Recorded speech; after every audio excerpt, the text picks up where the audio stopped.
The story of how a handful of British merchants came to dominate an entire subcontinent is one of the most audacious examples of privatized empire in human history. The East India Company, formed in 1600, began as a commercial venture seeking spices and textiles. But by the 18th century, it had transformed into a political and military juggernaut, wielding its own private army, enforcing laws, and collecting taxes across vast territories of India. This corporate conquest was driven not by kings, but by shareholders, making it the first true fusion of capitalism and colonization. The company's strategy involved forming alliances with local rulers, then turning those alliances into dependencies and finally, into outright control. The Battle of Plassey in 1757 was a turning point. Robert Clive, a company officer with no formal military training, orchestrated a coup against the Nawab of Bengal by bribing his generals. In return, the company gained de facto control of Bengal, India's richest province, and began extracting unimaginable wealth. Over the next century, the East India Company became a shadow government. It rigged grain markets during famines, forced Indian peasants into cash crop agriculture, and flooded local economies with British goods.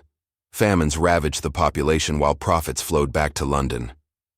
The Great Bengal Famine of 1770, which killed up to 10 million people, was largely the result of the company's policies. Meanwhile, back in Britain, the company's directors sat in luxury, disconnected from the devastation they were causing. Its legacy is a chilling example of what happens when unchecked corporate greed is empowered by military force and legal immunity. While the East India Company stole lands and labor, the Rothschild family quietly took control of Europe's financial arteries. Mayer Amschel Rothschild began as a money changer in the Jewish ghetto of Frankfurt, but he understood one thing better than anyone else of his time: the power of information and mobility. By placing his 5 sons in the major capitals of Europe, each trained in banking and trusted with absolute loyalty, he created a family-run intelligence and financial network decades before anyone else. The real breakthrough came during the Napoleonic Wars. As governments struggled to fund their armies, the Rothschilds offered not just gold, but coordination. They developed systems to move money across borders faster than any army could travel. Nathan Rothschild, the family's London agent, played the stock market like a chessboard, allegedly using early news of Wellington's victory at Waterloo to manipulate British government bonds, buying them up for pennies and selling them at a massive profit when the news became public. This single transaction reportedly made him one of the richest men in Europe. But the Rothschilds weren't mere profiteers. They were power brokers. They lent money to nations at war, but often dictated the terms of peace. They insisted on repayment in gold, increasing demand for their own holdings. They funded everything from the construction of railways to the restoration of monarchies after revolutions. By the mid-19th century, the family was estimated to control more wealth than any government in Europe. Despite their immense influence, the Rothschilds maintained a low public profile, which only fed conspiracies. While some exaggerated their control, there is no doubt they pioneered the modern concept of financial sovereignty without political accountability, power not through armies or thrones, but through credit, interest, and international leverage. They didn't just fund the kings of Europe. They made themselves kings in a new, invisible empire. By the late 19th century, as industrialization spread across Europe, imperial ambitions took on a more ideological tone, shifting from simple plunder to visions of racial and civilizational supremacy. No figure embodied this shift more than Cecil Rhodes, a British mining magnate, imperialist, and the ideological architect of what he called the Anglo-Saxon mission. Rhodes made his fortune in South Africa, seizing control of the region's vast diamond mines and consolidating them into De Beers, a monopoly so powerful it still influences global diamond markets today. Rhodes believed that the British were destined to rule the world. In his own words, he dreamed of painting the globe red, the color of the British Empire. His ambition wasn't limited to material wealth. It was geopolitical and deeply racial. He envisioned a world order led by a secret elite of English-speaking nations controlling the destiny of humankind. To that end, He founded the Rhodes Scholarship to groom future leaders who would continue his mission. U.S. President Bill Clinton and other global elites were later recipients, but Rhodes's vision had a brutal foundation. He played a key role in the colonization of Zimbabwe, then Southern Rhodesia, where his policies led to the displacement and subjugation of native African populations. He helped implement racial hierarchies that would later serve as blueprints for apartheid in South Africa. In private writings, he argued that the more of the world we inhabit, the better it is for the human race. For Rhodes, imperialism was not just profit, it was a moral imperative. Behind the facade of noble ambition was ruthless resource extraction, land grabs, and ethnic cleansing. Rhodes's legacy continues to spark global debates about historical reparations, systemic racism, and the origins of global inequality. He was one of the first modern imperialists to merge ideology, commerce, and political domination into a single, long-lasting framework, one that would quietly shape the 20th century. While Rhodes pursued imperial glory in Africa, another titan was reshaping the world from the heart of America. John D. Rockefeller, the founder of Standard Oil, didn't need armies or colonies. He conquered through kerosene, gasoline, and an almost religious devotion to monopoly. Starting in the 1860s with a single refinery in Cleveland, Rockefeller built an empire by outmaneuvering, absorbing, or outright crushing his competitors. He pioneered techniques like predatory pricing, secret railroad rebates, and vertical integration, tools that would become staples of modern corporate warfare. By the 1880s, Standard Oil controlled over 90% of U.S. oil production, and Rockefeller became the world's first billionaire. But his ambitions extended beyond wealth. He wanted to make oil the foundation of the global economy, and he succeeded. Oil powered the Industrial Revolution, transformed warfare, and eventually became the backbone of transportation, manufacturing, and agriculture. Even when the U.S.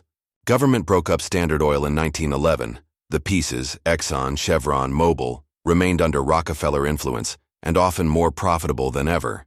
His financial grip extended into banks, railroads, steel, and media. Through foundations and philanthropic arms like the Rockefeller Foundation, he reshaped education, healthcare, and even global public policy, often in ways that protected or extended his family's interests. Most importantly, Rockefeller helped establish the blueprint for corporate globalization. His methods showed that one man, or one boardroom, could influence the fate of nations through energy dependence. Wars would later be fought over oil-rich regions. Dictators and democracies alike would bow to the market forces shaped by the oil industry. In many ways, Rockefeller didn't just sell oil. He sold the world a new operating system, one in which economic power outlasted empires and outpaced democracies.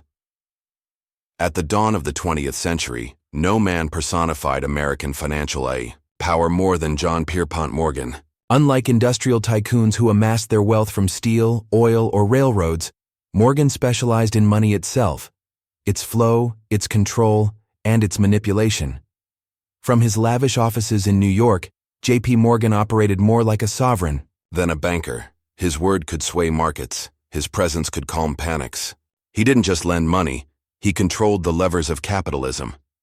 Morgan's true power was revealed in 1907 when a banking crisis, triggered by overspeculation and lack of regulation, threatened to bring down the entire U.S. economy. With no central bank in place, the U.S. Treasury was paralyzed. It was Morgan who stepped in, summoning America's top bankers to his library and forcing them, sometimes through sheer intimidation, to pledge hundreds of millions in liquidity.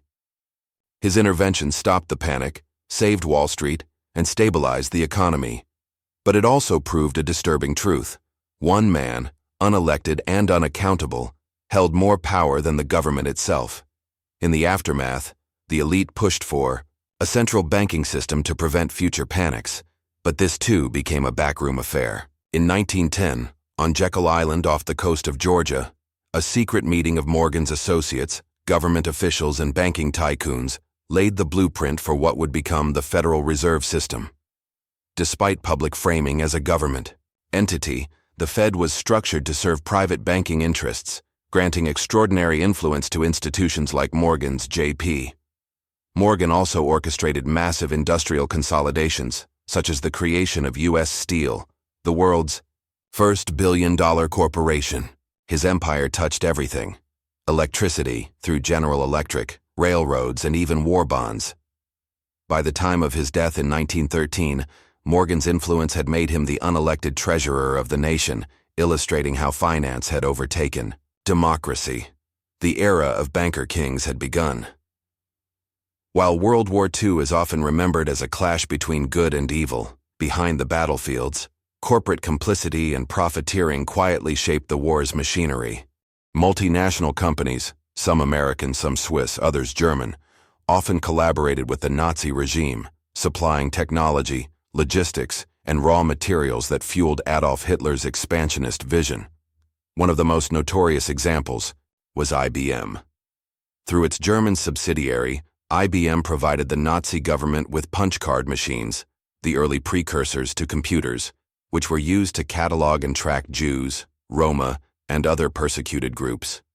This data-driven bureaucracy helped streamline the Holocaust. IBM's New York headquarters claimed ignorance, but evidence suggests top executives were aware of the machine's role and continued cooperation even after war broke out. Ford Motor Company, whose founder Henry Ford was openly anti-Semitic, operated factories in Nazi Germany that produced military vehicles. Even after the U.S. entered the war, Ford's German plant continued supplying trucks for the Wehrmacht, often using forced labor. Similarly, Standard Oil, with Rockefeller ties, supplied Germany with synthetic rubber and fuel technologies via complex global subsidiaries and licensing deals. Meanwhile, Swiss banks played a critical role in laundering Nazi gold, much of it looted from occupied nations or taken from Holocaust victims. These banks maintained neutrality while helping the Nazis convert their stolen wealth into usable assets, shielding their deposits behind secrecy laws that lasted for decades. After the war, few of these corporations faced serious consequences. Many claimed they were just doing business, ignoring the moral dimension of their actions. Some were quietly rewarded. Their infrastructure remained intact, their executives resumed positions of power, and their profits soared in the post-war boom. This dark chapter exposed the extent to which capital and ideology can become bedfellows, where profits are prioritized over human life and business interests are woven into the machinery of genocide. These profiteers didn't just fund wars, they helped shape their outcome, showing once again that the men who stole the world often do so not with guns, but with contracts, patents, and quiet partnerships. By the mid-20th century, the age of overt colonial empires had come to an end, but a new kind of empire was rising: covert, corporate, and controlled by intelligence agencies. The Central Intelligence Agency, CIA, founded in 1947, quickly evolved from a Cold War espionage unit into a global force for regime change, often acting in direct service to American corporate interests under the guise of anti-communism. One of the earliest examples was the 1954 coup in Guatemala, where the CIA overthrew the democratically elected President Jacobo Arbenz. His crime? Attempting land reforms that threatened the United Fruit Company, an American corporation with deep ties to Wall Street and Washington. United Fruit lobbied the U.S. government, portraying Arbenz as a communist threat. The CIA responded with Operation PB Success, a campaign of psychological warfare, economic sabotage, and military intimidation that plunged Guatemala into decades of violence and dictatorship. But perhaps the most infamous operation was Operation Ajax in Iran, 1953. When Prime Minister Mohammad Mossadegh moved to nationalize Iran's oil, then controlled by British and American firms, the CIA and British MI6 orchestrated a coup that reinstalled the Shah, a pro-Western monarch. In return, U.S. oil companies received a massive share of Iranian oil production. This event not only destabilized Iran for decades, but planted seeds of anti-American sentiment that would explode in 1979. These were not isolated incidents. From the assassination of Congolese leader Patrice Lumumba to the coup against Salvador Allende in Chile, the pattern repeated. Local leaders who threatened American business interests, especially in mining, agriculture, and oil, were eliminated, or replaced by dictators friendly to U.S. corporations. The CIA provided weapons, propaganda, and training. Corporations reaped the profits. These covert interventions demonstrated a new imperial model: plausible deniability and economic control through proxies. No need for formal colonization. Just install a pliable government, open the markets, and let the multinationals move in. Democracy was expendable. What mattered was access, influence, and the uninterrupted flow of resources to Western hands. As oil became the lifeblood of the 20th century, control over its flow and its currency became a cornerstone of global power. In the aftermath of the 1971 collapse of the Bretton Woods gold standard, the U.S. faced an urgent dilemma: how to preserve the global demand for the U.S. dollar. The answer came not through war or legislation, but through a secretive economic pact that would reshape global finance for decades: the petrodollar agreement. In the early 1970s, U.S. officials, led by Henry Kissinger, negotiated a deal with Saudi Arabia. In exchange for American military protection, weapons, and political support, the Saudis agreed to sell all oil exclusively in U.S. dollars. In return, they would recycle those dollars into U.S. Treasury bonds and weapons contracts. This arrangement forced every nation on Earth to acquire U.S. dollars before buying oil, artificially inflating global demand for the dollar and securing its dominance as the world's reserve currency.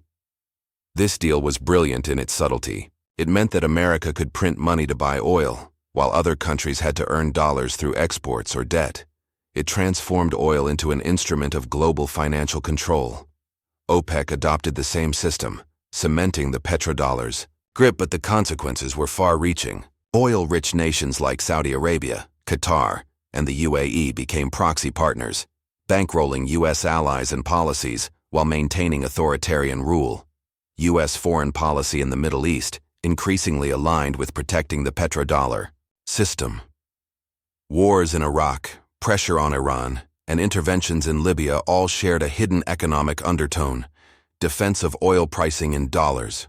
Leaders who attempted to challenge this system, like Saddam Hussein, who tried selling oil in euros, or Muammar Gaddafi, who proposed a gold-backed African currency, found themselves quickly labeled as threats. Both were removed under the banner of democracy or human rights, but in reality, they threatened a financial empire rooted in energy and currency. The petrodollar system made the U.S. dollar not just a currency, but a weapon used to enforce global compliance through economic dependency. It proved that domination no longer required territory. It only required a global need for oil and a global shortage of alternatives to the dollar. As the 20th century gave way to the 21st, a new breed of empire builders emerged, not with guns or oil, but with code, data, and networks. The rise of Silicon Valley birthed a generation of tech tycoons who didn't just create businesses, they built platforms that rewired the very fabric of society. What began in basements and garages, Apple, Microsoft, Google, Amazon, Facebook, evolved into structures more powerful than most governments. But this rise wasn't organic. Many of these companies had deep roots in U.S. military and intelligence funding. The Internet itself was born from DARPA, a defense agency. Google's early algorithms were funded through grants that traced back to the U.S. national security state. Surveillance, search, and predictive analytics, once military tools, became household conveniences. And with them came the largest data collection operations in human history. Mark Zuckerberg, Jeff Bezos, Bill Gates, Elon Musk, and Larry Page didn't just build tools. They built systems of influence. Facebook influenced elections. Amazon reshaped global commerce. Google controlled the flow of information. Tesla shifted energy debates. Microsoft entrenched its software in governments and corporations worldwide. And all of them, in some way, began selling users rather than products, harvesting personal data to sell targeted influence, transforming people into digital commodities. This digital empire came with little oversight. Governments lagged behind, unable or unwilling to regulate. And so, the tech giants became the new arbiters of truth, access, and opportunity. They controlled the public square, set the terms of discourse, and dictated which businesses lived or died through algorithms. In authoritarian states, their platforms became tools of oppression. In democracies, they became silent censors or manipulative amplifiers. The most chilling part? Their power is borderless, their reach is real-time, and their control is near invisible. Unlike oil barons or bankers, the tech tycoons don't just influence economics or politics, they shape how people think, feel, and relate to reality itself. The conquest of minds has replaced the conquest of land.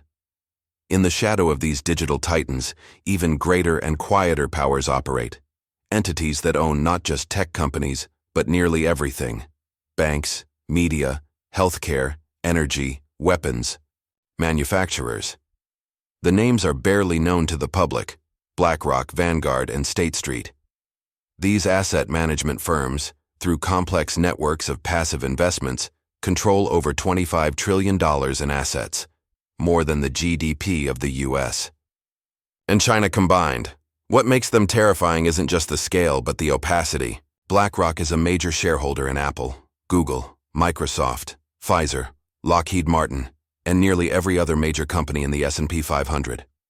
Through ETFs, index funds, and institutional holdings, these firms wield voting power in corporate boardrooms, shape executive pay, and influence corporate decisions from behind the scenes. And because they invest in everything, they never lose. If one firm fails, they gain from its competitor. Larry Fink, CEO of BlackRock, is now considered one of the most influential men on earth. During the 2008 financial crisis and the COVID-19 pandemic, BlackRock was brought in by the U.S. Federal Reserve to manage emergency bond buying programs, effectively becoming the financial arm of the government with zero electoral oversight. In return, they bought even more stock in the very firms they were bailing out, and they are building more than portfolios. They are building systems of control. BlackRock's Aladdin platform, an AI-driven risk management tool, oversees more than $20 trillion in assets and is used by central banks, pension funds, and major corporations. One AI system, unseen by the public, now helps decide the fate of global markets. What the Rothschilds did to 19th century Europe, BlackRock and Vanguard, have done to the modern world, but at digital speed and planetary scale. They don't run governments, but they don't need to. They own the companies that fund campaigns, lobby legislators, and shape laws. They are the ultimate hidden hand, from mercenaries with trade charters to algorithms that manage nations. The story of the men who stole the world is not about theft in the traditional sense. It is about control. Whether through imperial conquest, financial manipulation, covert intervention, energy dependency, data colonization, or institutional ownership, power has passed through different hands, but the structure remains the same. A small elite guiding the fate of billions. They don't wear crowns or carry flags. They sit behind desks, sign contracts, press buttons, and influence markets with whispers. And in the age of AI and climate collapse, their reach is only growing. History's greatest theft isn't just of land or gold, it's the theft of agency, where choices are shaped by forces unseen, and the world moves to rhythms composed by boardrooms, not ballots. These are the men who stole the world, and in many ways still do.